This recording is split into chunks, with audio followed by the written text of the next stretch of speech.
안녕하세요. 투자 에너빌리티 주주 여러분들 만나서 반갑습니다. 주식타짜 훈련소 범프로 여러분들께 인사드립니다. 자, 우리 투자 에너빌리티가 내일이면은 이제 시장이 열리죠. 내일 열릴 텐데 그때 과연 이 주가는 어떻게 될 것이고, 그리고 투자 에너빌리티 이 파동의 끝은 우리가 단기적으로 봤을 때 목표 구간을 어디로 잡아가는 것이 좋을까에 대한 내용들을 여러분들께 좀 말씀을 드리려고 합니다. 그 때문에 여러분들 영상 꼭 끝까지 시청해 주시고요. 그리고 매일매일 영상 올려드릴 거니까 구독하고 좋아요를 한 번씩만 꼭 눌러주시고요. 자, 그리고 우리 두산 에너빌리티 지금 좀 힘을 받지 못하고 있는 상태지만 영차 힘내서 다시 한 번 더 신고가 돌파하러 갔으면 하는 마음으로 댓글로 여러분들 영차! 라고 댓글 한 번씩만 여러분들 남겨주시면 정말 감사하겠습니다. 자, 그러면 우리가 차트로 봤을 때 지금 이렇게 계속 올라가고 있어요. 쭉쭉쭉 올라가주는 모습들이 나와주고 있고, 그리고 우리가 좀 더 주가를 크게 봤을 때 이 주봉상으로 봐도 우리가 지금 어디를 뚫어 올리고 있다, 이 박스를 다 뚫어 올리고 있는 모습이 나와주고 있고, 다시 한 번 더 이 고점 구간의 박스까지 한 번 더 두드려주는 모습이 나와주고 있습니다.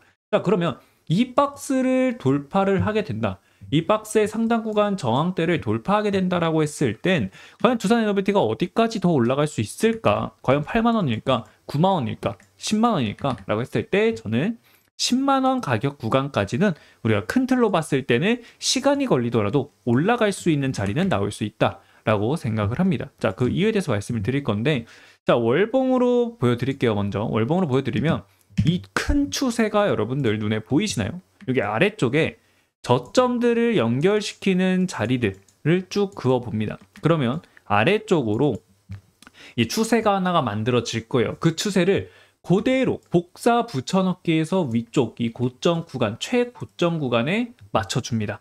그러면 추세가 어떻게 형성이 되고 있다는 거예요? 우리는 이 두산 에너빌리티는 이 큰 추세 안에서 움직임을 가져가주고 있다라는 것을 알 수가 있습니다.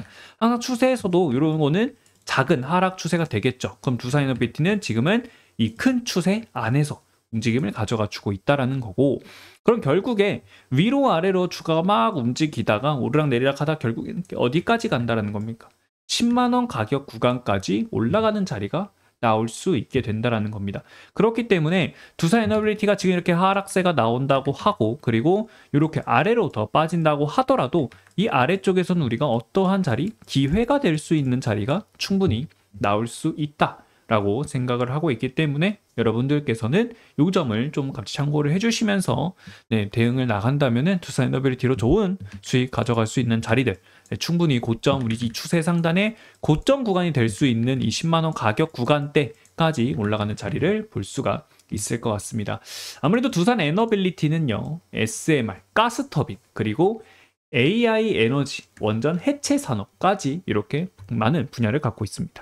글로벌 원전 수요는 에너지 안보, AI 인프라, 탈탄소의 3대 트렌드와 지금 직결이 되고 있는 상태고, 그런 상태에서 두산 에너빌리티는요, 비용적이라든지 그리고 일정, 공급의 안정성, 이 세 가지를 모두 갖춘 기업이다라고 볼 수가 있거든요.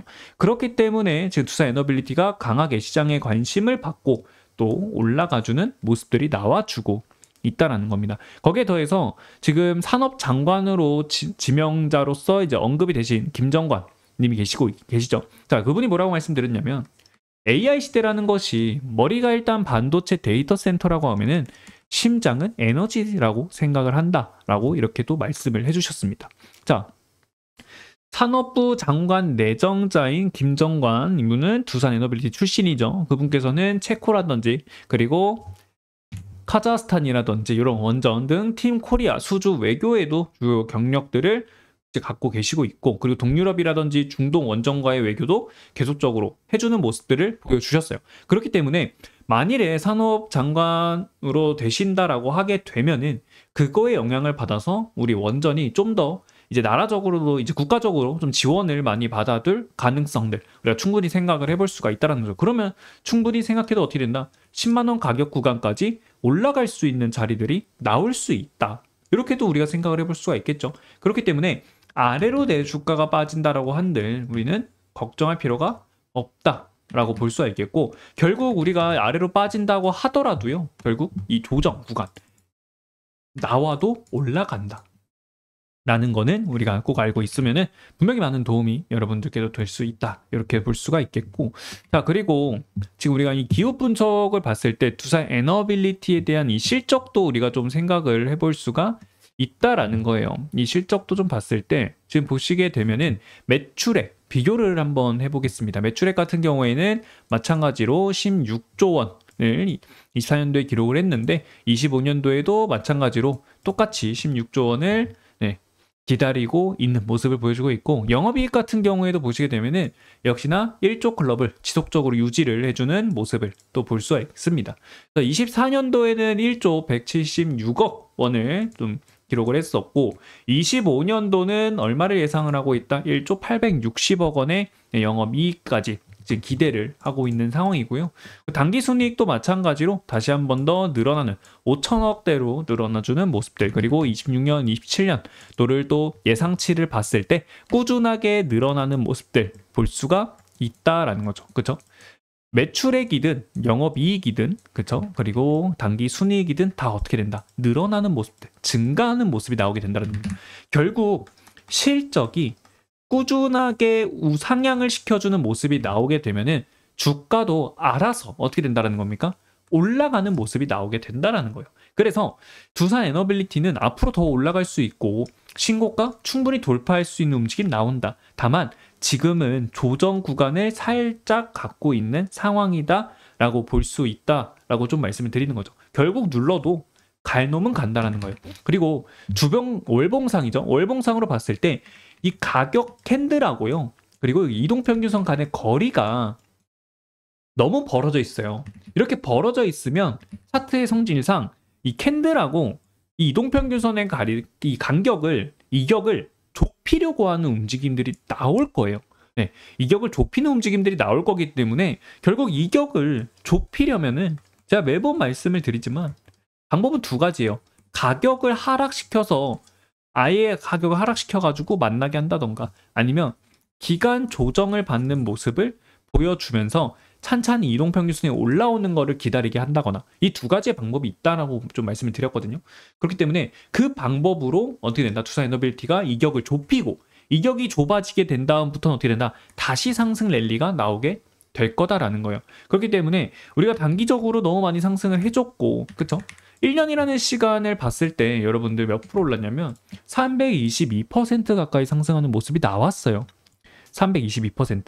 자, 그렇기 때문에 이 322%만큼 올랐으니까 당연히 주가가 빠져주는 구간이 필요하다라는 거예요. 왜? 우리가 등산을 한다라고 해봅시다, 여러분들. 자, 등산로. 우리가 등산을 해요. 등산할 때 한 번에 정상까지 쉬지 않고 올라가는 건 힘들어요. 못하죠. 힘들기 때문에. 그럼 결국 어떻게 해요? 중간에 한 번씩 한 번씩 쉬어주는 구간이 나오게 되는 거거든요. 그 구간이 이제는 지금 한 번 정도는 나올 때가 됐습니다. 그렇기 때문에 어느 정도는 조정을 조금씩은 받고 있는 모습을 보여주고 있고, 그리고 주가가 하락한다고 해서요, 여러분들 이렇게 빠지진 않아요. 빠진다 하더라도 상승과 하락을 반복하면서 빠지는 모습을 보여줄 텐데, 근데 이렇게 빠지는 거는 이 재료가 완전히 이 산업에 대해, 산업도 마찬가지로 재료가 소진이 된다라고 볼 수가 있는데 두산 에너빌리티는 그게 아니잖아요. 그렇죠? 왜 아니냐? 지금 미국이 행정명령 서명했고, 그리고 여러 빅테크 기업들도 원전 계속해서 늘려나가려고 하는 모습들, 그쵸? 나오고 있죠. 빅테크 기업들이 데이터 센터 늘려가면서 원전 기업들과 계속 계약하고 투자하는 모습들, 그런 모습들이 나오면서 원전에 대한 규모가 점점 더 커지는 모습들이 나와주고 있고, 그리고 마찬가지로 여기 위스콘신 주지사는 원자력 발전 강화법안 서명까지 하는 모습들까지 봤을 때 미국에서도 어떻게 기업을 제외하고도 원자력에 대한 투자들, 그리고 성장 가능성들을 지속적으로 만들어내는 과정들이 나오고 있다라는 거예요. 그렇기 때문에 결국에 원자력이라는 산업이 커지면 커질수록 두산 에너빌리티는 어떻게 된다? 관심을 받게 될 수밖에 없다. 두산 에너빌리티는 이제 미국의 여러 원전 기업들과도 협력을 해주고 있는 관계이기도 하고, 그리고 파운드리까지 해주고 있는 상황이죠. 자, 그럼 이 파운드리 뭐예요? 결국 이제 미국의 웨스팅하우스라든지 원전 관련 기업들이 설계를 하게 되면은 이 설계한 거를 누구한테 맡겨서? 두산한테 맡겨서 두산이 공급해주는 방향으로 간다라는 겁니다. 그렇기 때문에 그거에 대한 수주들, 따내오게 된다라고 하게 됐을 때 매출액과 영업이익에 대한 이 성장 가능성, 실적이 엄청나게 늘어나는 모습들까지 기대를 해볼 수가 있다. 이렇게 또 생각할 수 있는 거고요. 그리고 영국도 마찬가지로 뭐 하고 있다라는 겁니까? SMR 하는데, 결국 영국도 이 SMR에 대해서 롤스로이스를 지명을 했고, 롤스로이스는 이제 우리 두산 에너빌리티에 대한 제품, 이 공급을 품목을 좀 사용을 하고 싶어 한다. 공급받고 싶어 하기 때문에 결국 원전이라는 이 산업 안에 두산 에너빌리티는 영향력이 엄청나다라는 거예요. 그렇기 때문에 아까도 보여드렸던 실적이 꾸준하게 늘어나는 모습들 확인을 해볼 수가 있고, 그 실적을 바탕으로 결국 올라갈 놈은 어떻게 된다? 주가는 올라간다라는 거 여러분들께 말씀을 드리는 겁니다. 자, 그래서 제가 여러분들께도 매번 말씀을 드리는 기업이 어디였어요? 삼양식품이에요. 삼양식품. 삼양식품을 봤을 때 어떻게 된다? 주가가 20만 원이었던 주가가요, 여러분들 어디까지 올라가요? 70만 원까지 올라갔고, 그리고 45만 원까지 빠지는 모습이 나왔지만 실적이 탄탄하니까 어떻게 된다? 알아서 올라간다. 결국 실적이 준비가 된다라고 하게 되면은 빠지더라도 올라가는 자리가 나오는 거고, 그쵸? 그렇기 때문에 여러분들이 전혀 걱정할 필요가 없다라고 볼 수 있겠고, 자, 그러면 그 얘기도 할 수 있어요. 두산 에너빌리티가 조정이 나온다라고 했을 때 아까 말씀드렸던 것처럼 주가가 이렇게 빠진다라고는 제가 안 했잖아요. 그러면 이 삼양식품처럼 어떤 식으로 될 가능성도 있냐면, 조정이 만일 온다라고 하게 되면은 이런 식으로 한 번 더 기회를 줄 거예요. 우리 고점 구간에서 한 번 더 기회를 주는 구간 오니까 그 기회 충분히 여러분들도 다시 잡아볼 수 있다.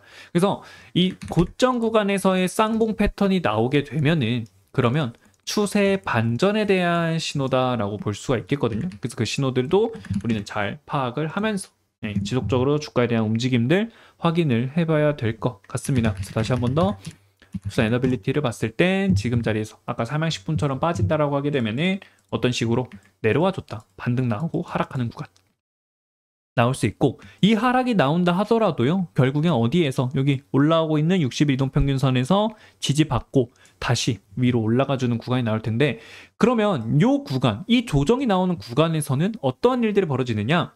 주도주가 바뀔 거예요. 그러면 눌림이 나오고 올라가는 거거든요.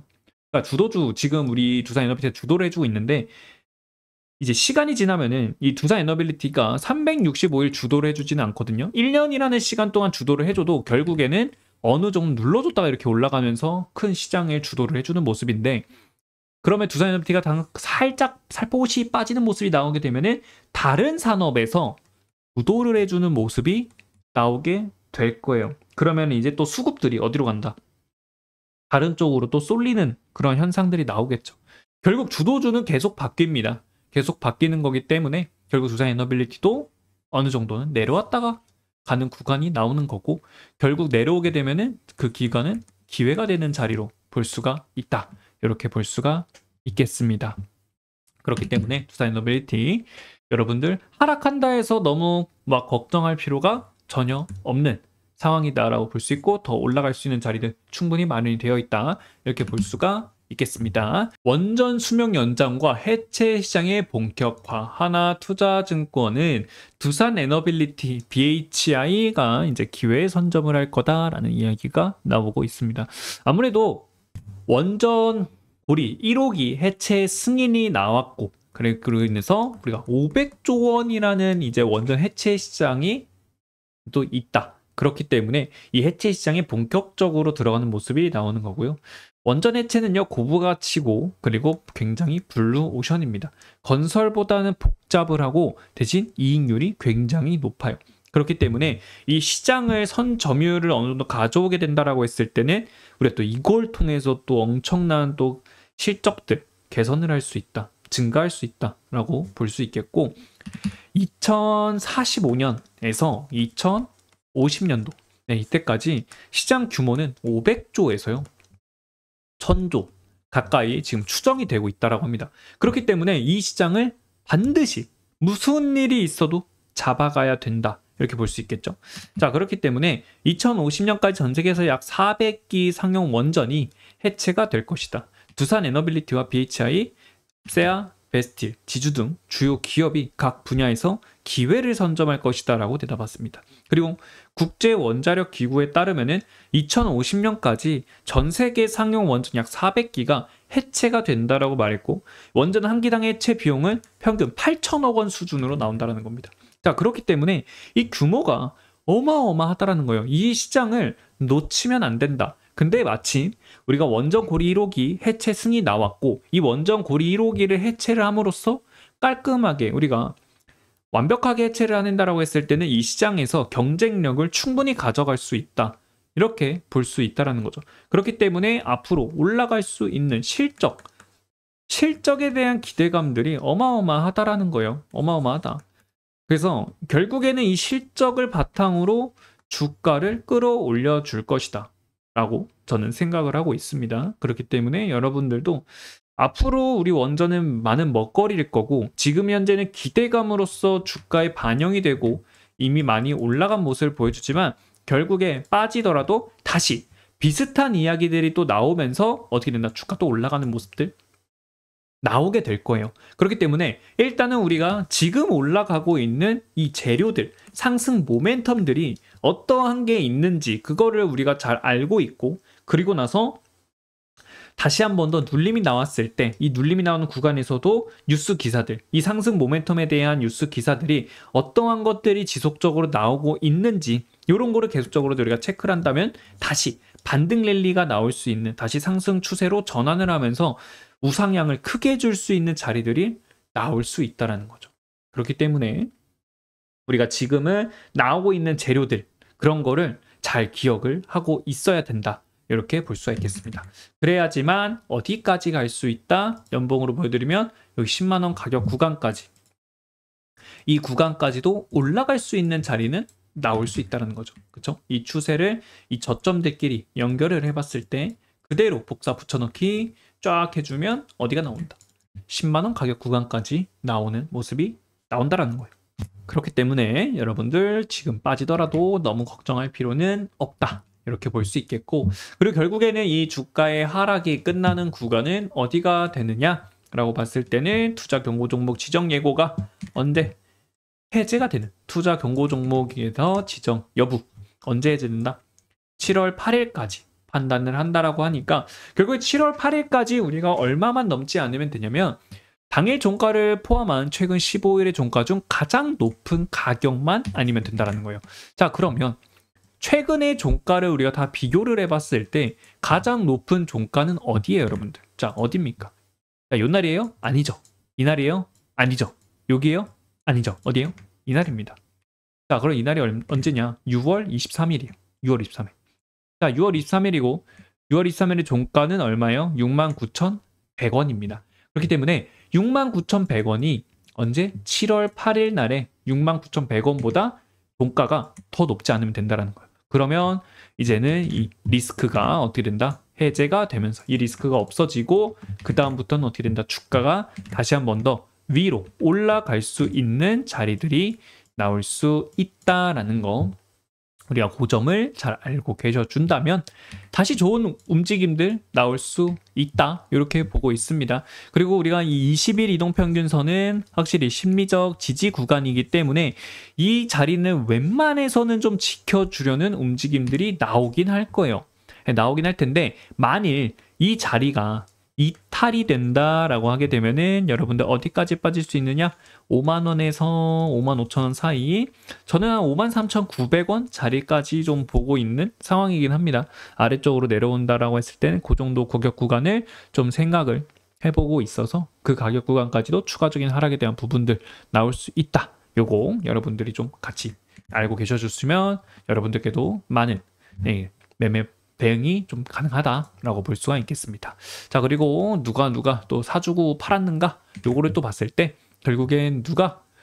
개인과 외국인. 자, 외국인이 다시 매수세로 전환을 했다. 그리고 기관들이 좀 매도세로 좀 나오는 모습을 보여줬지만 기관이 다시 매수 들어와 줄 거다라고 생각을 하고 있어요. 기관들이 공매도를 지속적으로 뭐 하려고 하는 모습들도 있긴 한데, 결국 이 공매도를 저는 개인들이 다 받아내주는 모습들이 나와주고 있고, 그리고 지금 재료가 워낙 튼튼하기 때문에 더 올라갈 수 있는 자리, 오히려 공매도에 대한 어떤 숏스퀴즈가 나오면서 더 올라갈 수 있는 방향성들이 나올 수 있다. 하지만 이 자리 굉장히 중요합니다. 20일 이평 이탈이 된다라고 하게 되면은 큰 하락세가 나올 거니까 그 점은 여러분들께서 대비는 하셔야 된다. 아래로 내려온다라고 하게 되면요, 그냥 이때부터는 어떠다, 기회다, 기회의 땅이다 하고 접근을 하면은 좀 더 편안하게 매매를 하실 수 있고, 그리고 올라가는 건 시간 문제다, 이렇게 좀 생각해 주시면 될 것 같습니다. 그래서 오늘 영상은 여기서 마치도록 하겠고요. 여러분들 우리 두산 에너빌리티 영차 힘내서 올라가자 라는 마음으로 댓글로 영차라고 남겨주시고요. 구독하고 좋아요도 한 번씩만 꼭꼭 눌러주시길 바랍니다. 시청해 주셔서 감사드리고요. 오늘도 즐거운 하루 되시길 바랍니다. 감사합니다.